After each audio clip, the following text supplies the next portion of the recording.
Hello dear students, welcome to school spare. আশা করি সবাই ভালো আছো। এই পর্বে আমরা আলোচনা করব ষষ্ঠ শ্রেণীর বাংলা বইয়ের ষষ্ঠ অধ্যায়ের তৃতীয় পরিচ্ছেদের গল্প লিখন নিয়ে। এটি তোমরা পেয়ে যাবা তোমাদের পাঠ্য বইয়ের 118 নং পৃষ্ঠায় এবং 119 নং পৃষ্ঠায়। তো আমরা আগে প্রশ্নটি দেখে নিই। প্রশ্নে বলা হয়েছে, গল্প লিখি।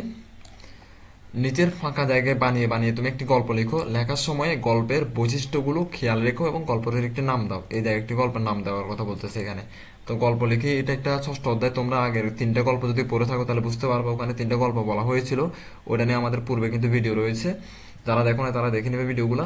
তো আমরা এখানে সরাসরি তোমাকে মানে এখানে বলছে একটা গল্প তুমি নিজের থেকে লিখো, একটা নাম দিয়ে, যে কোনো গল্প হতে পারে এটা, ঠিক আছে? বানিয়ে বানিয়ে লিখবা।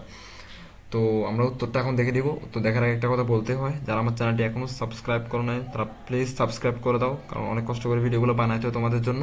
এবং যারা সাবস্ক্রাইব করছো তাদেরকে অসংখ্য অসংখ্য ধন্যবাদ। চলো আমরা সরাসরি চলে যাই উত্তরে। এই প্রশ্নটি আমি আবার এখানে রিপিট করছি।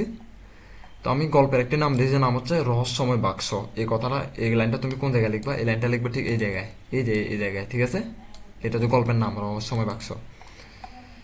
বলা হয় যে একদিন তিতাস তার দাদুর পুরনো বাড়ির মাটির নিচে খোঁড়াখুড়ি করছিল। হঠাৎ সে মাটির নিচে একটি পুরনো বাক্স খুঁজে পেল। বাক্সটি দেখে মনে হলো বহু বছর ধরে মাটির নিচে লুকানো ছিল।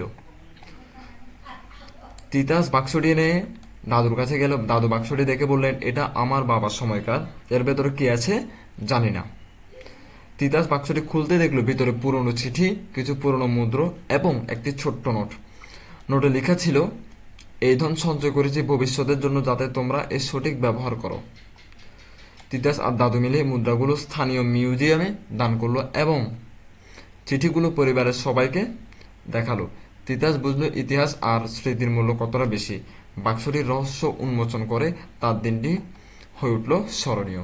তো এটা তোমরা, যেহেতু আমি আশা করবো স্ক্রিনশট নিয়ে নিয়েছো অলরেডি, তোমাদের জায়গা কিন্তু অনেক বড়, তোমাদের প্রায় 2 পৃষ্ঠা জায়গা দিছে, অনেক বড় জায়গা দিছে। তোমরা, আমি আশা করবো এগুলো হেঁটে যাবে। আমি ওই হিসাব করে গল্পটা লিখছি, কিন্তু তোমাদের গাইডে যাদের গাইড আছে তারা দেখবে গল্প কিন্তু গাইডে অনেক বড় করে লিখছে, ঠিক আছে? তো আশা করবো এটা পুরো তোমাদের ওখানে হেঁটে যাবে। তো এতটুকু ছিল আজকের ভিডিও। তোমাদের সাথে কথা হবে পরবর্তী কোনো ভিডিও, পরবর্তী কোনো লেসন নিয়ে। ধন্যবাদ সবাইকে।